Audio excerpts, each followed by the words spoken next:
Subukan natin i-educate para matuto rin yung ating mga supporters. So ganito yan, panoorin niyo muna to. Kasi ang dami kong nakikita may Antikyras pero puro mage ang kalaban, puro magic type ang kalaban. Bumibili kayo niyan, puro mage ang kalaban, puro magic type yung kalaban. Walang kwenta yan sa mga Sinabi mage. ko doon, walang kwenta ang Antikyras kung puro mage ang kalaban. Pero hindi ko hindi ko ibig sabihin na puro literal na mage, okay? Kung medyo marunong kayo mag-analyze sa laro or sa mechanics ng laro at sa mga items at sa mga heroes as well, may intindihan nyo na hindi literal na mage ang tinutukoy ko na all mage lineup. Ibig ko pong sabihin, magic type na mga kalaban, okay? So, ganito po ang example ng mga magic type na kalaban. Tignan nyo po yung mga nakalaban namin dyan. Ayan. Yan po yung example ng all mage na lineup. Puro magic damage lahat ng kalaban namin. So, useless para sa amin mag-build ng physical defense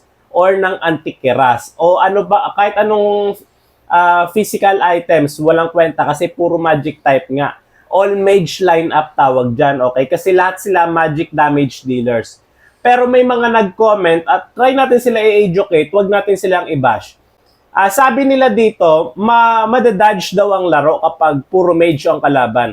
Unang-una, pagkakaintindi nila, sa all mage lineup, siguro Harlequin, Odette mid lane, Cyclops XP lane, gold lane na Lunox, o kaya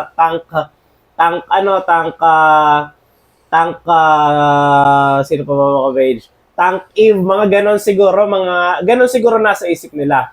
At pangalawa, wala pong dodge sa Mythic pataas. So, hindi ko alam kung nakaabot sila na Mythic, pero wag natin sila husgahan. Hindi nila alam yung tinatawag na all mage lineup na ganito nga, katulad nito sa pinakita ko sa inyo kanina. Lahat ng kalaban, magic type, so useless mag-build ng physical defense. Pero ang komento nila ay nakabase sa pagkaunawa nila kung ano yung sinasabi ko na all mage lineup na ganito siguro yung pagkakaintindi nila Harlequin, Lunox Gold, Tank Eve, mid lane Odette at XP lane Cyclops. Ganon siguro yung pagkakaunawa nila. Pero yun nga, ngayon alam nyo na kung ano yung all mage lineup. Ito yung mga puro physical hindi, mali.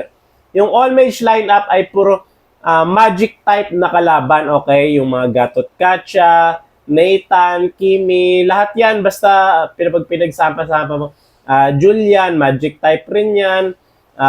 Karina, magic type rin yan. Kasama yan sila. Sila yung mga pasok dun sa all mage lineup na minsan nagkakaroon tayo ng kalaban, puro lahat mage. Pero nagbibuild pa rin tayo ng physical defense. So useless yon mga kaibigan. So yun lang, sana may natutunan kayo.